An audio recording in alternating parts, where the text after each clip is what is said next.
오늘은 이생뿐인 인생의 불행이라는 제목으로 말씀을 상고합니다. 이생이라고 하는 말은 이 땅의 생애를 말하는 겁니다. 그럼 여기에 반대말이 있겠죠?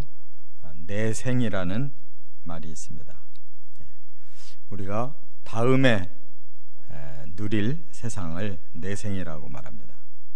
그런데 우리 인생이 이생뿐이라면 불행하다, 이 말은 또 다른 전제를 여기에 가지고 있는 거죠. 내생까지 우리가 살아야 행복하다, 그런 말입니다. 오늘 본문은 18절로 대단히 긴 내용이지만 결국은 모든 내용이 다 이생만 사는 존재라면 우리 사람은 무상하고 또 결국은 불행으로 끝난다, 이런 것을 말하고 있어요. 그 가장 핵심적인 걸림돌이 뭐냐? 죽음이다 하는 겁니다. 사람은 이 땅에 사는 동안에 다양한 인생들이 있지만 결국 종점에 가보니까 이렇게 사는 사람이나 저렇게 사는 사람이나 마지막 모습은 똑같다. 결국 죽음이 온다. 그래서 우리들이 결국 마지막에 죽음이라면 그동안 살았던 모든 인생이 아무것도 아니구나, 결국은 불행한 존재구나, 이렇게 결론을 맺을 수밖에 없다는 거예요. 그래서 이 저자는 이제 조금 더 생각을 해보는 겁니다. 그러면 이 생을 살면서 어떻게 사는 게 최선일까? 나름대로 그래도 보람 있게 행복하게 살았다, 이런 인생은 무엇일까라고 연구를 해본 겁니다. 그랬더니 오늘 하루하루를 최선을 다해서 즐겁게 살아라, 이렇게 이제 답이 나온 거예요. 그러나 문제는 우리가 이 생만 사는 것이라면 이제 그것이 최선일 텐데, 만약에 내 생이 있다면 하는 전제가 다시 나오면서 하나님 안에서는 어떻게 될 것인가를 생각해 본 거예요. 그런데 본문에서는 그 해답을 얻지를 못했어요. 그래서 하나님이 계신다 할지라도 우리가 꼭 하나님께 복만 받는다는 보장이 없더라는 거예요. 이 세상에 사는 걸 보니까 어떤 사람은 굉장히 지혜로운데도 그 생애가 지혜의 그 결과가 아무것도 아닌 사람이 있더라는 거예요. 어떤 사람은 많이 가졌는데도 불구하고 하나도 누리지를 못하는 사람도 있더라. 그래서 이제 오늘 본문의 결론은 불가지론. 하나님도 우리가 어떤 인생을 살아야 되는지를 정확하게 하나님을 믿는다 할지라도 알 수가 없구나라고 끝이 나요. 그렇다면 성경의 결론이 이걸까? 아니에요. 우리 인생들의 결론이 하나님을 알면서도 모든 게 해결이 안 된다라는 것을 아는 그런 부족한 인생이라는 걸 깨닫고 끝나는 것뿐이에요. 그래서 결론은 이제 하나님이 친히 우리를 향한 그 사랑과 계획을 가지고 우리를 이끌지 않고는 사람이 하나님을 아무리 찾아도 모른다는 거예요. 그래서 오늘 본문에는 우리의 육신만을 생각하는 것과 우리의 정신을 생각하는 것과 우리의 영을 생각하는 삶이 어떻게 다른가 하는 세 차원을 말씀하고 있는데, 결론은 바로 우리 하나님께서 주신 우리를 향한 구원의 그 은혜까지 도달돼야 될 줄 믿습니다.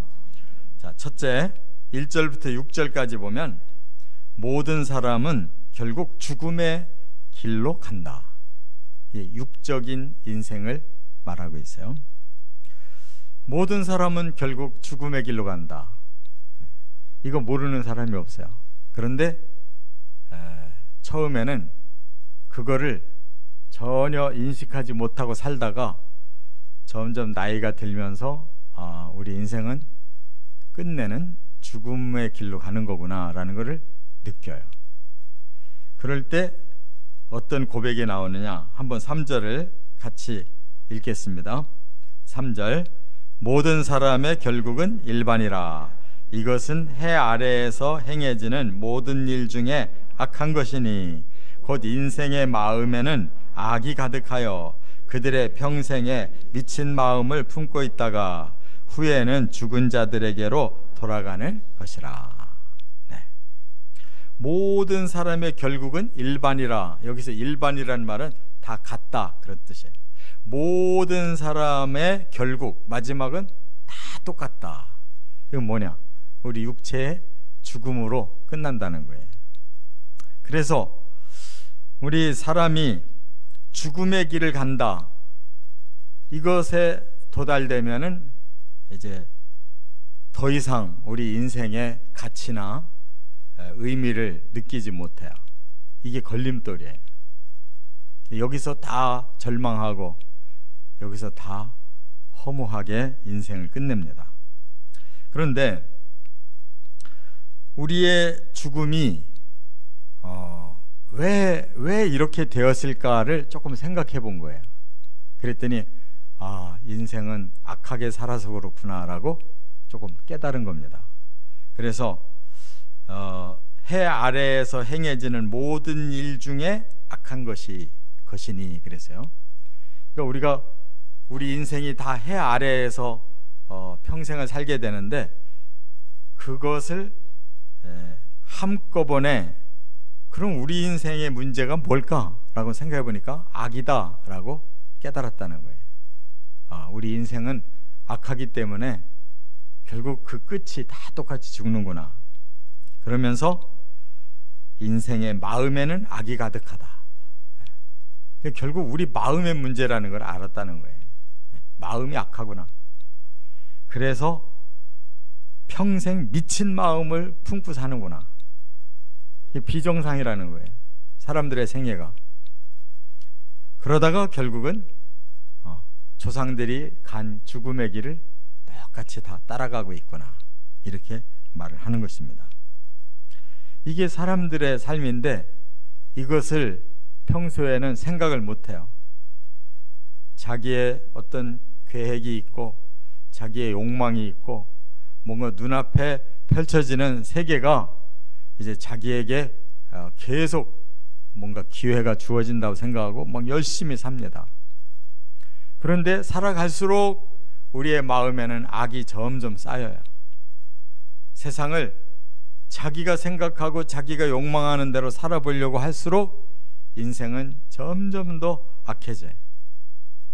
미친 마음으로 산다고 그랬어요. 점점 사람은 삭막해집니다. 그러다가 최후의 가장 삭막한 일, 우리의 몸이 죽음으로 모든 게 끝장나는구나 라고 이렇게 절망을 하고 있어요. 그래서 죽음 앞에서 그동안 우리가 품었던 것들이 과연 어떤 의미가 있을까 하고 돌아보니까 6절에 죽음 앞에서는 소망도 없고 인식도 없고 상도 없고 이름도 없고 사랑도 없고 미움도 없고 시기도 영원히 없다. 그러니까 계속 사람이 살 때 의미가 있는 것들이지, 뭐 이 땅에서 소망을 품어본들, 뭐 상을 받아본들, 사랑을 해본들, 뭐 사랑하다가 미워하고 시기까지 해본들, 그게 죽음 앞에서 무슨 의미가 있냐? 다 의미 없다. 그래서 4절에 이렇게 말해요. 산 개가 죽은 사자보다 낫다. 살아있는 개가 죽은 사자보다 낫다. 그 말은 사자가 아무리 용맹하고 대단하다 할지라도 죽어 있다면 그는 아무 의미 없다. 뭐 미약해 보이는 강아지라도 살아있는 그 강아지가 훨씬 더 나은 삶을 살고 있는 거 아니냐. 이렇게 우리 인생의 마지막 죽음에 대해서 너무 허무감을 느끼고 이런 고백을 하는 거죠. 그래서 사람은 사람의 힘으로는 아무것도 거둘 수가 없구나 그제서야 이제 그렇다면 신이 계시다면 신을 우리가 따르고 그 신이 우리에게 주시는 그런 길이 있지 않겠나 라는 막연한 영적인 마음을 품어본다는 거예요. 그런데 결국은 하나님에 대한 관심도 우리 사람의 힘으로는 다 알 수가 없다는 거예요. 불가지론에 빠졌어요. 여기 아까 읽은 1절에 1절에 뭐라고 말씀했냐면 의인이나 지혜자나 그들의 행위가 다 하나님의 손에 있다. 그러니까 우리가 뭐 의롭게 살자, 지혜롭게 살자, 뭐 이렇게 살자, 저렇게 살자 해도 그것이 하나님의 그 손 안에서 우리는 벗어날 수가 없다는 거예요. 그래서 결국은 하나님 손 안에서 우리가 인생을 살아가는구나라고 이제 깨달은 거예요. 그런데 이것이 바로 어설픈 신앙생활이에요. 그냥 우리 마음대로 살고는 싶은데 끝이 이렇다는 걸 알으니까 그러면 하나님을 믿고 하나님 안에서 살면 어떨까라고 사람들이 생각하고 신앙의 세계로 관심을 갖는다는 거예요. 그런데 그 안에서 산다 할지라도 우리는 결국은 아무리 의롭게 살려고 하고 아무리 지혜롭게 살려고 해도 결국 뜻대로 되지 않더라 그 말입니다. 그렇다면 사람은 어떻게 하나님 안에서 살아야 되느냐? 우리가 하나님을 찾으려고, 우리가 하나님을 발견하려고 하는 인생은 그게 종교인데 종교로도 안 된다라는 결론을 말하는 거예요. 결국 우리의 노력으로는 불가능하다라는 이 불가지론의 결론에 도달할 수밖에 없다는 거예요. 그래서 이제 이 저자는 생각을 바꿨어요.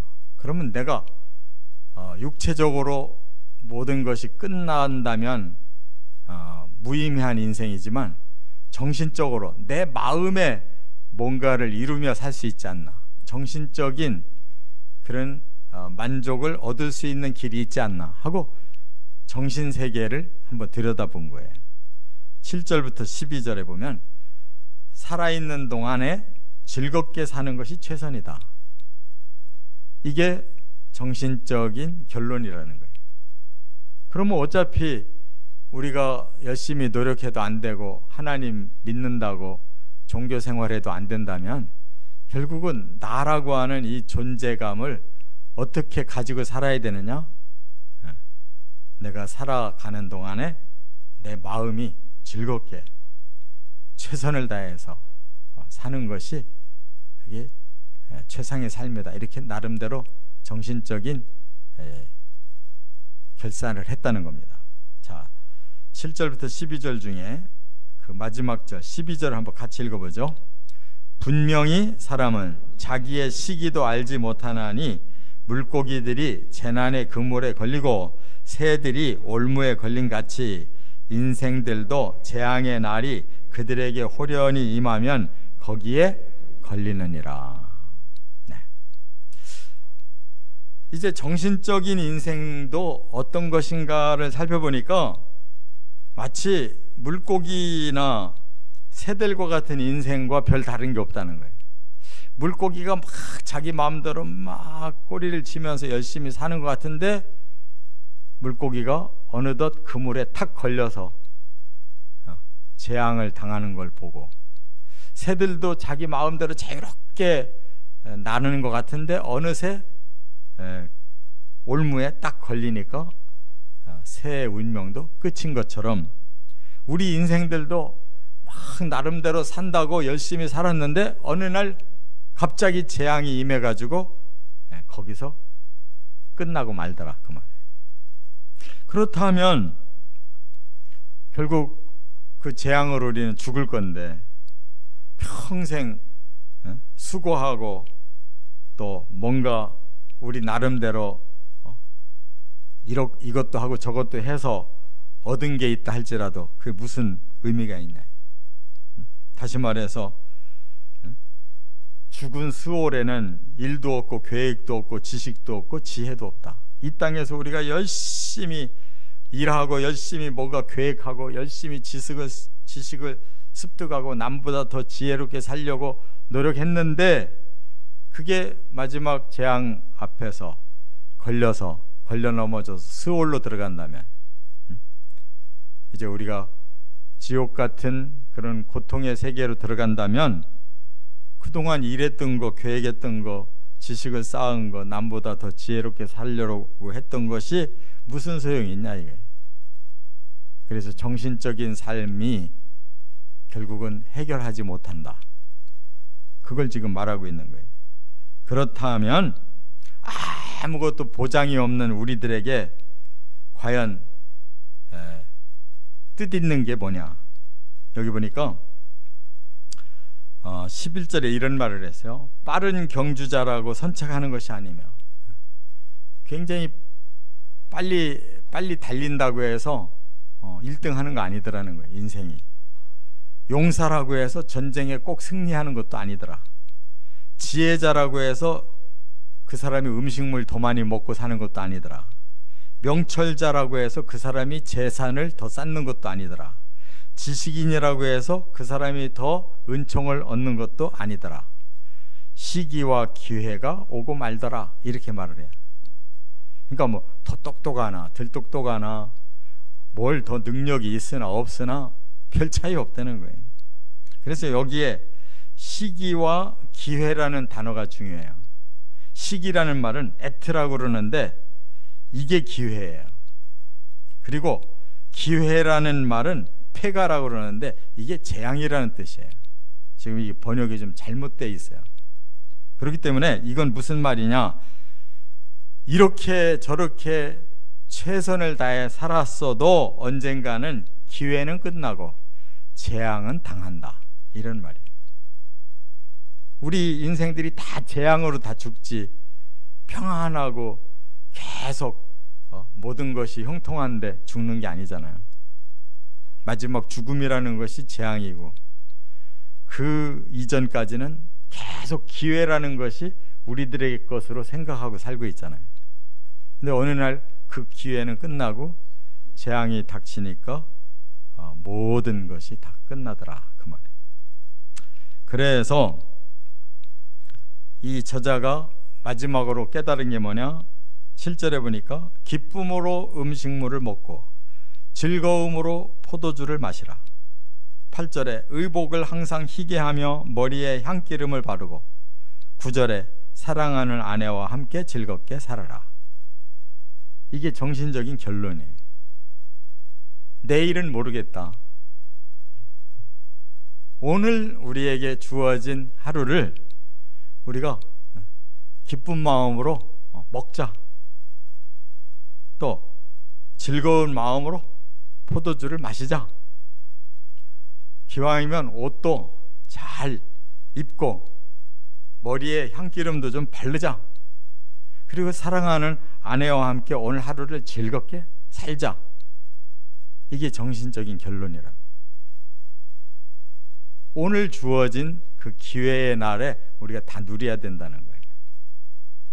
그래서 그런지 TV를 봐도 그냥 맨날 먹는 그 프로그램밖에 없어. 미친 것 같아요, 사람들이. 그냥 모든 연예인들 다 끌어다가 막 이거 먹고 저거 먹고 막 여기서 처먹고 저기 나가서도 처먹고 그냥 맨 사람들이 먹는 거밖에는 없어요. 그 차원에서 벗어나질 못해. 정말로 사람들은 먹는 거 외에는 모르는 것 같아. 뭐 잘난 사람이나 평범한 사람이나 뭐 전부 먹자주의야. 그래서 뭐 조금이라도 더 새로운 거, 더 멋있는 요리를 해가지고 먹는 거. 그리고 그냥 보면은 뭐 참 뭐 어떻게 하면은 새로운 패션으로 살아볼까. 그냥 별짓들 다 해요. 그런데 보면은 부부간에는 알콩달콩 사는 사람은 거의 없고 맨날 이 사람이 어떻고 저 사람이 어떻고 우리 상담 받으러 왔습니다. 우리 그러니까 이거 이혼해야 됩니까? 살아야 됩니까? 이런 거나 잔뜩 프로그램하고. 그게 현주소야. 우리 사람들이 현주소. 먹고 마시고 못 내고 그리고 싸우다가 안 되면 이거 헤어져야 되나 이렇게 고민하는 게 우리 인생이라. 그거밖에 없어요. 그 차원이 거기에 딱 머물러 있어요. 사람들이. 근데 그게 정답이냐 이거예요. 그냥 젊어서 그렇게 사랑하고 그냥 없으면 못 살고 죽을 것 같아 결혼했는데 인생이 5년, 10년, 20년, 30년, 40년 가면 마음이 다 멀어져 가지고 남남끼리 한 집에 살을 내니까 얼마나 피곤하겠어요. 그런 인생을 살는데 그 무슨 정신적인 무슨 행복감이 있냐고. 할 수 없이 사는 거거든. 떨어졌으면 좋겠는데 법이 떨어지질 못하게 이 사회 규율이 그러니까 할 수 없이 사는 거예요. 마음이 남남인데 남남끼리 살려니 얼마나 피곤하겠어요. 대단히 고생들을 많이 하고 사시는 거예요. 여기까지의 결론 가지고도 안 되잖아요. 해결 안 되죠. 오늘 하루 잘 살았는데 내일 죽으면 뭐 하는 거예요. 끝으로 세 번째 13절부터 18절 지혜는 귀한 것이나 다는 아니다 이렇게 말씀했어요. 한번 16절 같이 읽어보겠습니다. 그러므로 내가 이르기를 지혜가 힘보다 나으나 가난한 자의 지혜가 멸시를 받고 그의 말들을 사람들이 듣지 아니한다 하였노라. 그래서 이제 최종 결론은 뭐냐, 그래도 뭔가 사람에게는 지혜가 필요하다. 남이 모르는 걸 더 많이 알고 또 남이 미처 가지 못한 길을 내가 먼저 알고 가는 것이 그것이 최고의 삶이 아니겠느냐. 그래서 더 뛰어난 사람은 하나님을 알고 하나님의 뜻을 따라가려고 이제 종교 생활, 영적인 삶을 살아보고자 한다는 거예요. 그런데 사람들이 지혜가 굉장히 소중하다는 건 아는데 때로는 그 지혜가 무시를 당할 때도 있다는 거예요. 워낙 무지한 자들이 많으면 지혜에 있는 소수가 힘을 못 핀다는 거예요. 그렇잖아요. 때로는 억지 부리는 사람들이 많으면 그런 세상이 이기는 거예요. 지혜자가 아무리 지혜를 말해도 먹히지 않는 세상이 있어요. 무의미한 것이죠. 그래서 우리 사람들이 결국 죄인 한 사람이 세상을 다 무너뜨리더라 이런 말을 해요. 악한 자를 못 이긴다는 거예요. 세상의 악을 아무리 지혜가 뛰어난다고 이길 수가 없다는 거예요.